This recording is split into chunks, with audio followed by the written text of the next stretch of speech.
സങ്കീർത്തനങ്ങൾ അധ്യായം 17.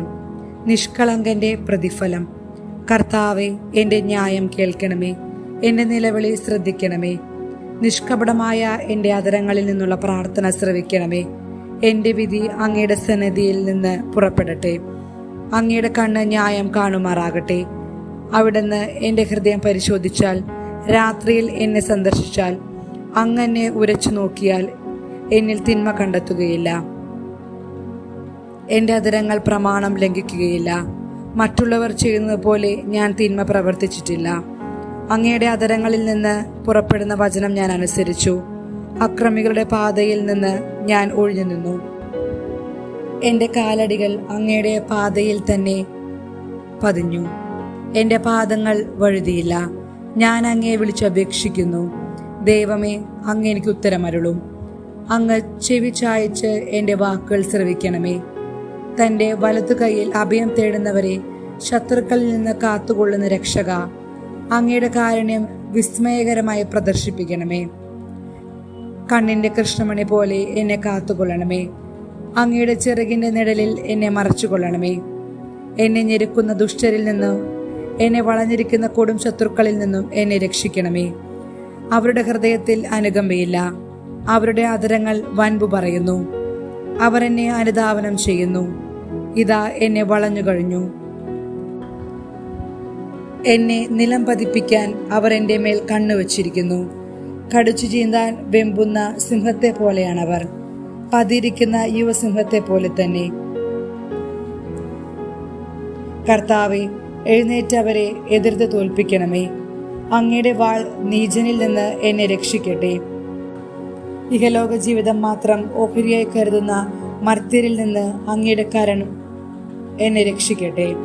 അങ്ങ് അവർക്ക് വേണ്ടി ഒരുക്കിയിരിക്കുന്നവ കൊണ്ട് അവരുടെ വയർ നിറയട്ടെ. അവരുടെ സന്തതികൾക്കും സമൃദ്ധമായി ലഭിക്കട്ടെ. മിച്ചമുള്ളത് അവരുടെ പേരക്കിടാങ്ങൾക്ക് വേണ്ടി നീക്കിവെക്കട്ടെ. നീതി നിമിത്തം ഞാൻ അങ്ങയുടെ മുഖം ദർശിക്കും. ഉണരുമ്പോൾ ഞാൻ അങ്ങയുടെ രൂപം കണ്ട് തൃപ്തിയടയും. അധ്യായം 18. വിജയത്തിൽ കൃതജ്ഞതാസ്തോത്രം. കർത്താവെ, എൻ്റെ ശക്തിയുടെ ഉറവിടമേ, ഞാൻ അങ്ങയെ സ്നേഹിക്കുന്നു. അങ്ങാണ് എൻ്റെ രക്ഷാശിലയും കോട്ടയും വിമോചകനും. എൻ്റെ ദൈവവും എനിക്ക് അഭയം തരുന്ന പാറയും, എൻ്റെ പരിചയം രക്ഷാശൃംഗവും അഭയകേന്ദ്രവും. സുത്യർഹനായ കർത്താവിനെ ഞാൻ വിളിച്ചപേക്ഷിക്കുന്നു. അവിടുന്ന് എന്നെ ശത്രുക്കളിൽ നിന്ന് രക്ഷിക്കും. മരണപാശം എന്നെ ചുറ്റി, വിനാശത്തിൻ്റെ പ്രവാഹങ്ങൾ എന്നെ ആക്രമിച്ചു. പാതാളപാശം എന്നെ വരിഞ്ഞു മുറുക്കി. മരണത്തിൻ്റെ കുരുക്ക് എൻ്റെ മേൽ ഇതാ വീഴുന്നു. കഷ്ടതയിൽ ഞാൻ കർത്താവിനെ വിളിച്ചപേക്ഷിച്ചു. എൻ്റെ ദൈവത്തോട് ഞാൻ സഹായത്തിനായി നിലവിളിച്ചു. അവിടുന്ന് തൻ്റെ ആലയത്തിൽ നിന്ന് എൻ്റെ അപേക്ഷ കേട്ടു. എൻ്റെ നിലവിളി അവിടുത്തെ കാതുകളിലെത്തി. കർത്താവിൻ്റെ കോപത്തിൽ ഭൂമി ഞെട്ടിവിറച്ചു. മലകളുടെ അടിസ്ഥാനങ്ങൾ ഇളകി.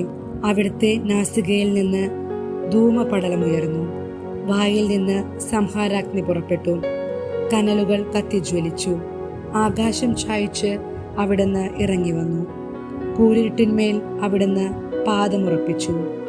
കെരൂബിനെ വാഹനമാക്കി അവിടുന്ന് പറന്നു.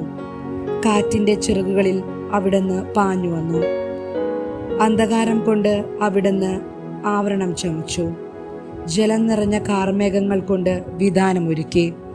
അവിടുത്തെ മുൻപിൽ ജ്വലിക്കുന്ന തേജസ്സിൽ നിന്ന് കന്മഴയും തീക്കനലും മേഘങ്ങൾ ഭേദിച്ച് ഭൂമിയിൽ പതിച്ചു. കർത്താവ് ആകാശത്തിൽ ഇടിമുഴക്കി. അത്യുന്നതന്റെ ശബ്ദം മുഴങ്ങിക്കേട്ടു. കന്മഴയും തീക്കനലും പൊഴിഞ്ഞു. അവിടുന്ന് അമ്പയച്ച് അവരെ ചിതറിച്ചു. മിന്നൽ പിണർ കൊണ്ട് അവരെ പായിച്ചു. കർത്താവെ, അങ്ങയുടെ ശാസനയാൽ, അങ്ങയുടെ നാസികയിൽ നിന്ന് പുറപ്പെട്ട നിശ്വാസത്താൽ സമുദ്രത്തിലെ അന്തപ്രവാഹങ്ങൾ കാണപ്പെട്ടു. ഭൂമിയുടെ അടിസ്ഥാനങ്ങൾ അനാവൃതമായി. ഉന്നതത്തിൽ നിന്ന് കൈനീട്ടി അവിടുന്ന് എന്നെ പിടിച്ചു. പെരുവെള്ളത്തിൽ നിന്ന് അവിടുന്ന് എന്നെ പൊക്കിയെടുത്തു. പ്രബലനായ ശത്രുവിൽ നിന്നും എന്നെ വെറുത്തവരിൽ നിന്നും അവിടുന്ന് എന്നെ രക്ഷിച്ചു.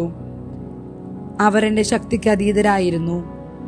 അനർത്ഥകാലത്ത് അവർ എൻ്റെ മേൽ ചാടി വീണു.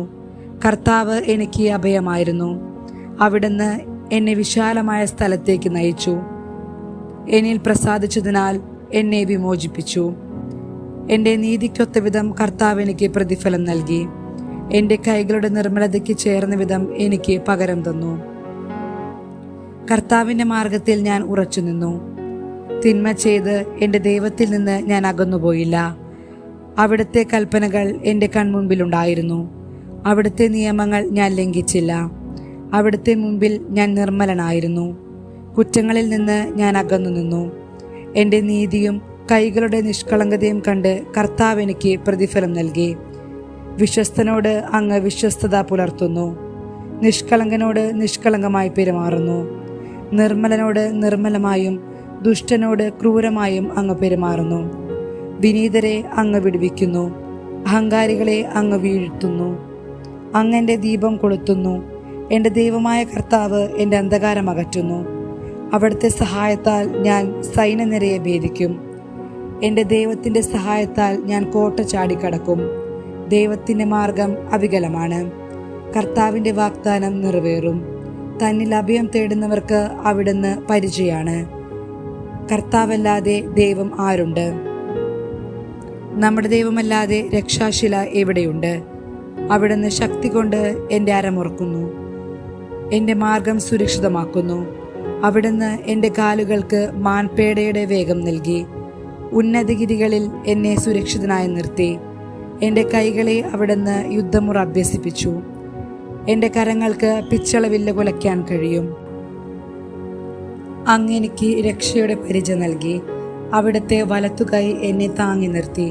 അവിടുത്തെ വാത്സല്യം എന്നെ വലിയവനാക്കി. എൻ്റെ പാത അങ്ങ് വിശാലമാക്കി. എൻ്റെ കാലുകൾ വഴുതിയില്ല. എൻ്റെ ശത്രുക്കളെ ഞാൻ പിന്തുടർന്ന് പിടിച്ചു. അവരെ സംഹരിക്കുവോളം ഞാൻ പിൻവാങ്ങിയില്ല. എഴുന്നേൽക്കാനാവാത്ത വിധം അവരെ ഞാൻ തകർത്തു. അവരെൻ്റെ കാൽ കീഴിൽ ഞെരിഞ്ഞു. യുദ്ധത്തിനായി ശക്തി കൊണ്ട് അങ്ങ് എൻ്റെ അരമുറുക്കി. എന്നെ ആക്രമിച്ചവരെ അങ്ങ് എനിക്ക് അധീനമാക്കി. എൻ്റെ ശത്രുക്കളെ അങ്ങ് പലായനം ചെയ്യിച്ചു. എന്നെ വെറുത്തവരെ ഞാൻ നശിപ്പിച്ചു. സഹായത്തിനു വേണ്ടി അവർ നിലവിളിച്ചു. രക്ഷിക്കാൻ ആരും ഉണ്ടായിരുന്നില്ല. കർത്താവിനോട് അവർ നിലവിളിച്ചു. അവിടുന്ന് ഉത്തരമരുളിയില്ല. കാറ്റിൽ പറക്കുന്ന ധൂളി പോലെ ഞാൻ അവരെ പൊടിച്ചു. തെരുവിലെ ചെളി പോലെ കോരിക്കളഞ്ഞു. ജനത്തിൻ്റെ കലഹത്തിൽ നിന്ന് അങ്ങനെ രക്ഷിച്ചു. അങ്ങനെ ജനതകളുടെ അധിപനാക്കി. എനിക്ക് അപരിചിതമായിരുന്ന ജനത എന്നെ സേവിച്ചു. എന്നെക്കുറിച്ച് കേട്ട മാത്രയിൽ അവർ എന്നെ അനുസരിച്ചു. അന്യജനതകൾ എന്നോട് കേണിരന്നു. അന്യജനതകൾക്ക് ധൈര്യമറ്റു. കോട്ടകളിൽ നിന്ന് വിറയലോടെ അവർ പുറത്തു വന്നു. കർത്താവ് ജീവിക്കുന്നു. എൻ്റെ രക്ഷാശില വാഴ്ത്തപ്പെടട്ടെ. എൻ്റെ രക്ഷയുടെ ദൈവം സ്തുതിക്കപ്പെടട്ടെ. ദൈവം എനിക്ക് വേണ്ടി പ്രതികാരം ചെയ്തു. ജനതകളെ എനിക്ക് അധീനമാക്കി. ശത്രുക്കളിൽ നിന്ന് അവിടുന്ന് എന്നെ രക്ഷിച്ചു. വൈരികൾക്കുമേൽ എന്നെ ഉയർത്തി. അക്രമികളിൽ നിന്ന് അവിടുന്ന് എന്നെ വിടുവിച്ചു. ആകയാൽ കർത്താവേ, ജനതകളുടെ മധ്യേ ഞാൻ അങ്ങേക്ക് കൃതജ്ഞത സ്തോത്രം ആലപിക്കും. അങ്ങയുടെ നാമം പാടി സ്തുതിക്കും. തൻ്റെ രാജാവിന് അവിടുന്ന് വൻ വിജയം നൽകുന്നു. തൻ്റെ അഭിഷിക്തനോട് എന്നേക്കും കാരുണ്യം കാണിക്കുന്നു. ദാവീദിനോടും അവൻ്റെ സന്തതിയോടും തന്നെ. അധ്യായം 19. പ്രപഞ്ചവും നിയമവും ദൈവമഹത്വം ഉദ്ഘോഷിക്കുന്നു. ആകാശം ദൈവത്തിൻ്റെ മഹത്വം പ്രഘോഷിക്കുന്നു. വാനവിധാനം അവിടുത്തെ കരവേലയെ വിളംബരം ചെയ്യുന്നു. പകൽ പകലിനോട് അവിരാമം സംസാരിക്കുന്നു. രാത്രി രാത്രിക്ക് വിജ്ഞാനം പകരുന്നു. ഭാഷണമില്ല, വാക്കുകളില്ല, ശബ്ദം പോലും കേൾക്കാനില്ല. എന്നിട്ടും അവയുടെ സ്വരം ഭൂമിയിലെങ്ങും വ്യാപിക്കുന്നു. അവയുടെ വാക്കുകൾ ലോകത്തിൻ്റെ അതിർത്തിയോളം എത്തുന്നു. അവിടെ സൂര്യന് ഒരു കൂടാരം അവിടെ നിന്ന് നിർമ്മിച്ചിരിക്കുന്നു. മണവറയിൽ നിന്ന് മണവാളൻ എന്ന പോലെ സൂര്യൻ അതിൽ നിന്ന് പുറത്തു വരുന്നു. മല്ലനെ പോലെ പ്രസന്നതയോടെ അവൻ ഓട്ടം ആരംഭിക്കുന്നു. ആകാശത്തിൻ്റെ ഒരറ്റത്ത് അവൻ ഉദിക്കുന്നു. മറ്റേ അറ്റത്ത് അവൻ്റെ അയനം പൂർത്തിയാകുന്നു. അവൻ്റെ ചൂടിൽ നിന്ന് ഒളിക്കാൻ ഒന്നിനും കഴിയുകയില്ല. കർത്താവിൻ്റെ നിയമം അവികലമാണ്. അത് ആത്മാവിന് പുതുജീവൻ പകരുന്നു. കർത്താവിൻ്റെ സാക്ഷ്യം വിശ്വാസ്യമാണ്. അത് വിനീതരെ വിജ്ഞാനികളാക്കുന്നു. കർത്താവിൻ്റെ കൽപ്പനകൾ നീതിയുക്തമാണ്. അവ ഹൃദയത്തെ സന്തോഷിപ്പിക്കുന്നു. കർത്താവിൻ്റെ പ്രമാണം വിശുദ്ധമാണ്. അത് കണ്ണുകളെ പ്രകാശിപ്പിക്കുന്നു. ദൈവഭക്തി നിർമ്മലമാണ്, അതെന്നേക്കും നിലനിൽക്കുന്നു. കർത്താവിൻ്റെ വിധികൾ സത്യമാണ്, അവ തികച്ചും നീതിപൂർണമാണ്. അവ പൊന്നിനെയും തങ്കത്തെയും കാൾ അഭികാമ്യമാണ്, അവ തേനിനെയും തേൻകട്ടയും കാൾ മധുരമാണ്. അവ തന്നെയാണ് ഈ ദാസനെ പ്രബോധിപ്പിക്കുന്നത്. അവ പാലിക്കുന്നവന് വലിയ സമ്മാനം ലഭിക്കും. എന്നാൽ സ്വന്തം തെറ്റുകൾ മനസ്സിലാക്കാൻ ആർക്കു കഴിയും? അറിയാതെ പറ്റുന്ന വീഴ്ചകളിൽ നിന്ന് എന്നെ ശുദ്ധീകരിക്കണമേ. ബോധപൂർവം ചെയ്യുന്ന തെറ്റുകളിൽ നിന്ന് ഈ ദാസനെ കാത്തുകൊള്ളണമേ. അവ എന്നിൽ ആധിപത്യം ഉറപ്പിക്കാതിരിക്കട്ടെ, അപ്പോൾ ഞാൻ നിർമ്മലനായിരിക്കും. മഹാപരാധങ്ങളിൽ നിന്ന് ഞാൻ വിമുക്തനായിരിക്കും. എൻ്റെ അപേക്ഷയിലെയും വിമോചകനുമായ കർത്താവെ, എൻ്റെ അധരങ്ങളിലെ വാക്കുകളും ഹൃദയത്തിലെ വിചാരങ്ങളും അങ്ങയുടെ ദൃഷ്ടിയിൽ സ്വീകാര്യമായിരിക്കട്ടെ.